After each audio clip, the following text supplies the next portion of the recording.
హ్రీంకారాసనగద్భిదానలసికాం సౌః క్లీం కళాం బిభ్రతీం సౌవర్ణాంబరధారిణీం వరసుదాధౌతాం త్రినేత్రోజ్వలాం వందే పుస్తకభాషమంకుశధరాం స్రగ్భూషితాముజ్వలాం త్వాం గౌరీం త్రిపురాం పరాత్పరకలాం శ్రీచక్రసంచారిణీం. ఓం శ్రీ బెజవాడ కనకదుర్గాదేవ్యై నమః. శ్రీ దుర్గామల్లేశ్వరాభ్యాం నమః. ఓం శ్రీ గురుభ్యో నమః. మనకి గోలోకం వెళ్ళలేం. శ్రీకృష్ణ పరమాత్మని రాధాదేవిని అక్కడ మనం చూడలేం. కొన్ని కోట్ల సంవత్సరాల తపస్సు చేసినా సరే గోలోకం వెళ్ళలేం మనం. అలాగే బ్రహ్మలోకం వెళ్ళి బ్రహ్మదేవుని కలవలేం. మరి విష్ణులోకం వెళ్ళి వైకుంఠం వెళ్ళి విష్ణువుని కలవలేం. కైలాసం వెళ్ళి శివుణ్ణి కలవలేం. అందుకని ఇక్కడున్న అమెరికాకి వెళ్ళాలంటేనే బోల్డ్ డబ్బు, బోల్డ్ వ్యవహారం, 24 గంటల విమాన ప్రయాణం. విమానం ఉంది కాబట్టి, విమానం లేకపోతే ఎలా వెళ్తాం? అసలు వెళ్ళలేం కదా. ఆ విధంగా ఈ యొక్క బ్రహ్మ పదార్థాన్ని అంటే దేవుణ్ణి, ఆ భగవంతుడు గురువు కాబట్టి మనం కలవలేము ఆయన్ని. అందువలన గురు రూపములో ఆయన మనకి భూమి మీదకి శ్రీకృష్ణ పరమాత్మగా అవతరించాడు. రాముడిగా మనకి అయోధ్యలో పుట్టాడు. శ్రీకృష్ణుడిగా మనకి మధురలో పుట్టాడు, గోకులంలో పెరిగాడు. ఇంత క్లియర్ కట్గా మనకు అయోధ్యలో మనం గుడి కట్టుకుంటున్నాం, భక్తులు వెళ్తున్నారు, రామనామ జపం చేస్తున్నారు, ఇక్కడ కృష్ణనామ జపం చేస్తున్నాం. మనం భూమి మీదే ఉన్నటువంటి బృందావనంలో రాధాకృష్ణుల మీటింగ్ పాయింట్, లవర్స్ స్పాట్, వాళ్ళిద్దరు కూడా నిధివనంలో కలిసేవారు. ఇవన్నీ కూడా వాటికి సింబాలిక్ రిప్రజెంటేషన్స్గా మనకి ఇప్పటికి కూడా మనకి ఈ నిధివనము, ఈ బృందావనము ఇవన్నీ ఉన్నాయి.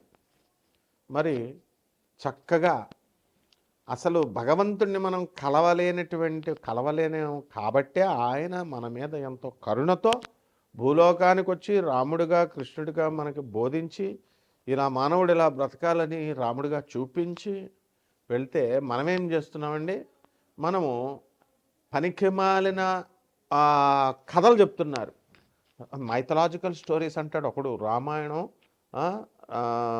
అది కావ్యం ఎవరో రాసేశారు, వాల్మీకి రాశాడు. లేకపోతే భాగవతం మనకి అదంతా కూడా జరగలేదు, మహాభారతం అంతా కూడా రాసేశారని ఇట్లా పనికిమాలినటువంటి విషయాలు చెప్తారు. మరి అటువంటి స్వామివారు సాక్షాత్తు మనల్ని జ్ఞానబోధ చేయడానికి భూమి మీదకి వస్తే మైథలాజికల్ స్టోరీ అంటున్నాము. రాముణ్ణే, కృష్ణుడి యొక్క అస్తిత్వాన్నే ప్రశ్నించే విధంగా మరి ఆ కావ్యమే తప్పు, ఆ కావ్యమే రామాయణ కావ్యమే మైథలాజికల్ స్టోరీ, అది పురాణాలన్నీ కల్పితాలంటే రాముడు కృష్ణుడు కల్పితాలనా?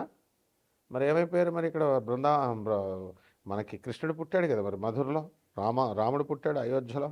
మరి ఇవన్నీ ఎందుకు చేస్తున్నాం మనం? అంత రామనామ మంత్రం కొన్ని వేల సంవత్సరాల నుంచి రామమంత్రాన్ని జపం చేస్తున్నాం. కొన్ని లక్షల సంవత్సరాల నుంచి తారక మంత్రం మనం జపం చేస్తున్నాం. మరి మామూలు మధ్యలో వచ్చినటువంటి వాళ్ళు ఇప్పుడు వాళ్ళందరి పేర్లు మనం జపం చేస్తామా? కొద్ది కాలం ఉంటుంది, వాళ్ళది అదృశ్యమైపోతుంది. అంటే దీన్ని బట్టే మనకి అర్థమవుతుంది అన్నమాట. కాబట్టి గురుమండలం మనం సంతోషించాలి. మనతో కాంటెంపరీస్గా ఉన్నారు, మన భూమి మీద కాలు పెట్టారు. అసలు మనం బ్రహ్మలోకానికి గెంటేస్తారు, మనం రానివారు. అటువంటిది మన భూమి మీద ఆయన స్వామివారితో మనం ఉన్నాము అనే కృతజ్ఞతాభావంతో వారు చెప్పినటువంటివన్నీ కూడా నేర్చుకొని మన ఆదర్శవంతంగా బ్రతకాలి. ఇది గురుమండల వ్యవస్థ బాగున్న వాళ్ళకి అర్థమవుతుంది. ఇక్కడ ఏంటంటే జాతక శాస్త్రంలో గురుడు శుక్రుడు ఇద్దరు కూడా మరి గురువులుగా పరిగణించబడ్డారు. గురువేమో బృహస్పతి దేవతల గురువయ్యాడు, మరి శుక్రాచార్యుల వారు రాక్షసుల గురువయ్యాడు. మొట్టమొదటిగా పాపం దేవతల గురువు కావాలనుకున్నాడు, అదృష్టం కలిసి రాలేదు.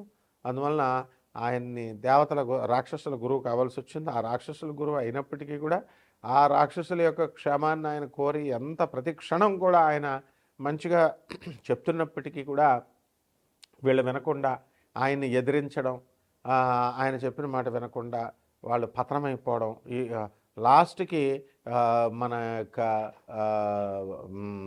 చక్రవర్తి బలి, రాక్షస చక్రవర్తి బలి కూడా అదే విధంగా అయిపోయాడు. కాబట్టి ఇదంతా మనకి గురువు యొక్క కృప ఉండాలి. ఆ బృహస్పతి కూడా శుక్రాచార్యుల వారికి నమస్కారం పెడతాడు. శుక్రాచార్యుల వారి శిష్యుడు అతను. కాబట్టి శుక్రాచార్యుల వారు ఎంత మహా మేధావి అంటే మొత్తం అసలు కనీసము విష్ణుమూర్తి కూడా చేత కూడా ఆశ్చర్యపోయేలా చేస్తాడనమాట. బలిచక్రవర్తిని ఆయన వెళ్ళొద్దు, లక్ష్మీదేవి వెళ్ళిపోయింది, విష్ణుమూర్తి ఒంటరివాడు అయిపోయాడు, క్షీరసాగర మదనం చేయాలి, పాలసముద్రాన్ని చిలికితేనే లక్ష్మీదేవి పుట్టాలి, దానికోసం దేవతల ఒక బలం ఒక్కటే సరిపోదు, రాక్షసుల బలం కావాలి.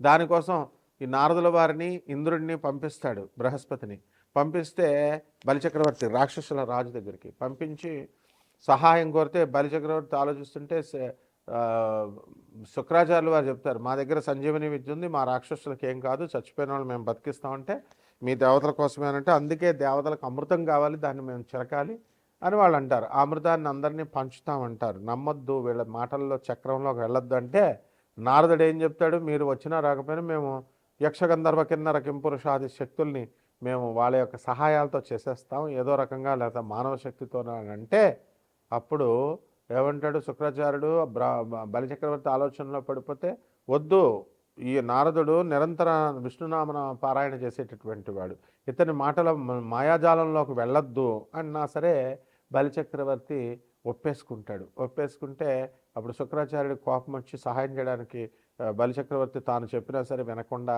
ఆ దేవతలకు సహాయం చేస్తున్నాడని చెప్పి వెళ్ళిపోతే సింహాసనం దిగి వెళ్ళిపోతే అప్పుడు ఇంద్రుడు ఏం చెప్తాడు, సరే మీరు నాకు చెప్పారు కాబట్టి నేను కూడా మీకు మాట ఇస్తున్నాను, ఈ దేవతలు కొంతకాలం రాక్షసుల పాటు క్షీరసాగర మదనం జరిగేంత వరకు వాళ్ళ పట్ల ద్వేషం పెంచుకోరు అని చెప్తాడు. చెప్పిన తర్వాత ఈ యొక్క నారదుల వారు అందరూ సంతోషించి వెళ్ళిపోతుంటే అప్పుడు విష్ణుమూర్తి దగ్గరికి వెళ్ళి విజయం సాధించామని చెబితే విష్ణువు ఎంత కరుణామయుడో చూడండి. ఆయన ఏమంటాడు, శుక్రాచార్యుల వారి గురువుని ఎదిరించాడు బలిచక్రవర్తి, అందువలన గురువుని ఎదిరించిన తర్వాత ఇంక నువ్వు అది సక్సెస్ కాదు, నేను అసలు ఈ క్షీరసాగర మదనం చేయగలను చేయలేను, అది సక్సెస్ అవుతుందో అవ్వలేదో, అవాంతరాలు వస్తాయి. గురువు ముందు బలిచక్రవర్తి శుక్రాచార్యుని ప్రసన్నం చేసుకోవాలా, శరణ వేడాలి, అప్పుడు మాత్రమే మీకు వస్తుంది అని చెప్తాడు. చూసారా, అది గురువు యొక్క గొప్పతనం. అందువలన మనకి జాతకాల్లో ఎప్పుడైనా సరే మీకు అందరికీ కూడా ఏమండి చాలా పూజలు చేస్తాం, చాలా జపాలు చేస్తాం, హోమాలు చేస్తాం అని చెప్పినప్పుడు మీకు అందరికీ ఎందుకు రావడం లేదంటే మీరందరూ కూడా ఈ యూట్యూబుల్లో చెప్పేటటువంటి జ్యోతిష్కుల్ని, లేకపోతే పంతులు గారుల్ని, లేకపోతే వీళ్ళందరినీ ప్రవచనకారుల్ని, వీళ్ళని గురువులు అనుకుంటున్నారు. వీళ్ళ గురువులు ఎన్నటికీ కాలేరు. మరి ఎవర్రా అంటే జగద్గురువు ఆదిశంకరాచార్యులు వారు, రామానుజాచార్యులు వారు, మధ్వాచార్యులు వారు, అలాగే స్వామి వివేకానందుడు ఆదిశంకరాచార్యుల వారు. మరి వీళ్ళందరూ కృష్ణం వందే జగద్గురుం శ్రీకృష్ణుడు, దత్తాత్రేయుడు, దక్షిణామూర్తి, వీళ్ళు ఎప్పుడైనా మూఢనమ్మకాలు పెంచారా మీకు? పెంచలేదు. ఎప్పుడైనా సరే మిమ్మల్ని ఈ దీపం ఇటు పెట్టండి, దేవుడే పెట్టండి, భక్తుడే పెట్టండి అని చెప్పారా? నైవేద్యాలు ఎన్ని రకాలు పెట్టండి, ఈ ముహూర్తం సూర్యోదయం లోపల అయిపోయేలాగా పూజ చేసేయండి, అప్పుడు మీకు వచ్చేస్తాయి, అసలు పూజ చేసేయండి మీకు అన్నీ కూడా లాభాలు వచ్చేస్తాయి అని ఎప్పుడైనా బోధించారా వాళ్ళు? నీ యొక్క సోల్ గురించే చెప్తారు. నీ ఆత్మ పరమాత్మలో కలవాలి, ఇద్దరికీ కూడా తేడా లేదు, నువ్వే పరమాత్మవి, నిన్ను నువ్వు తెలుసుకో, భగవంతుడిని తెలుసుకో, అంతేగాని భగవంతుని చూడడానికి ప్రయత్నించకు, చూడలేవు అని చెప్పారు. మరి అందువల్లనే ఇవన్నీ కల్పితాలు కాదు, వేదఘోష అంతా కూడా శాశ్వతమైనటువంటిది, స్వయంజనితమైనటువంటిది. కాబట్టి ఇది తెలుసుకున్నప్పుడే మీకు పూజలు ఎన్ని పూజలు చేసినా ఎన్ని నోములు చేసినా సక్సెస్ అవుతాయి. కాబట్టి మీ యొక్క ద్వాదశ రాశుల వారి మీద కూడా ఈ యొక్క గురు యొక్క శుక్ర యొక్క ప్రభావము ఎలా ఉంటుందో మనం చెప్దాం. మరి ఇటువంటి జ్ఞానం కావాలి మీకు, జాతకాల్లో మీకు కలిసి రావట్లేదంటే మీ పర్సనల్ చార్ట్ని చూడాల్సినటువంటి అవసరం ఉంటుంది. కాబట్టి మీ డేట్ ఆఫ్ బర్త్ని, టైంని, ప్లేస్ ఆఫ్ బర్త్ని కూడా మీరందరూ కూడా వాట్సాప్ ద్వారా మాకు పంపించాలి. అంతేగాని ఊరికనే ఫోన్లు చేస్తే వచ్చేస్తుందమ్మా, ఫోన్ నెంబర్లు పోతాయి, మేము చూడలేం. అప్పుడు మాకు ఖాళీ ఉన్నప్పుడు మేము చేయగలుగుతాము. అండ్ నాన్ కమర్షియల్ బేసిస్తో మేము చెప్పడం జరుగుతుంది. కాబట్టి అమెరికన్ టెక్నాలజీ, మోడర్న్ టెక్నాలజీతో, నాసా రిపోర్ట్స్తో చూసి, లైవ్ రిపోర్ట్స్తో చూసి ఈ యొక్క ప్రాచీన జ్యోతిష శాస్త్రాన్ని మా ఆధునికమైనటువంటి మోడర్న్ ఆస్ట్రాలజీని రెండింటిని కలిపి బ్లెండ్ చేసి చెప్పడం జరుగుతుంది. కాబట్టి ఈ ద్వాదశ రాశుల వారి మీద ఈ గురు శుక్రుల యొక్క ప్రభావం ఏ విధంగా ఉంటుంది, దానివల్ల మనకి ఏ ఫలితాలు వస్తాయో మనం ఈ 2026 సంవత్సరంలో మనం తెలుసుకుందాం. సింహరాశి ఈ సింహరాశి వారికి అందరికీ కూడా సప్తమంలో ఉన్నటువంటి రాహువు, అష్టమంలో ఉన్నటువంటి శని వక్రించి ఉండడము, దీని ద్వారా అనేకమైనటువంటి సమస్యలు ఈ యొక్క సింహరాశి వారికి వస్తాయి. జీవితం అంతా కూడా ఏదో నిరాశాజనకంగా వెళ్ళడము, నిర్లిప్తగా ఉండడము అనేటటువంటివి జరుగుతాయి. దాన ధర్మాల్లో అందవేసినటువంటి చేయనటువంటి ఈ సింహరాశి వారంతా కూడా కాస్త వీళ్ళకి డల్గా ఉండడము, ఇలాంటివన్నీ కూడా జరుగుతాయి. అయితే ఈ రాశి వారికి అందరికీ కూడా మనకి అనుకున్న పనులు అనుకున్నట్లుగా మనకి ముందుకు వెళతాయి. అయినా సరే ఈ యొక్క గురుగ్రహం మనకి వ్యయస్థితిలో జూన్ 2, 2026 సంవత్సరం తర్వాత కొన్ని సమస్యలు మనకు తెచ్చిపెట్టడానికి అవకాశాలు ఉంటాయి. షుగర్ లేనటువంటి వాళ్ళకి షుగర్ వ్యాధులు, గర్భ సంబంధమైనటువంటి ఇంటెస్టినల్ ప్రాబ్లమ్స్ ఇలాంటివి రావడానికి అవకాశాలు ఉంటాయి. అలాగే జూన్ 2, 2026 సంవత్సరం వరకు లాభంలో ఉన్నటువంటి గురుగ్రహం వల్ల మనకి అనేకమైనటువంటి లాభాలు మనకు జరుగుతాయి. అడవిలో మనల్ని పడేసినా సరే అక్కడ ధనాన్ని మనం బాగా సంపాదించి మనం బ్రహ్మాండంగా జీవితాన్ని మనం వెళ్ళబుచ్చుతాం అన్నమాట. అదేవిధంగా ఆస్తులన్నీ కూడా సమకూరుస్తారు. ఈ శుక్రుడు ఫిబ్రవరి 1, 2026 సంవత్సరం వరకు కూడా బలహీనంగా అస్తంగత్వంలో ఉండడం వల్ల, మూఢంలో ఉండడం వల్ల మనకి అంతగా మనము డబ్బుల్ని అక్యుములేట్ చేయలేకపోతాం. ఈ యొక్క ప్రమోషన్స్లో కూడా మనకి రావు. అలాగే మీ పిల్లల పెళ్ళిళ్ళు కానీ, మీ యొక్క వివాహాలు కానీ, ఇలాంటి వ్యవహారాల్లో కాస్త మీరు శ్రద్ధ చూపించలేకపోతారు.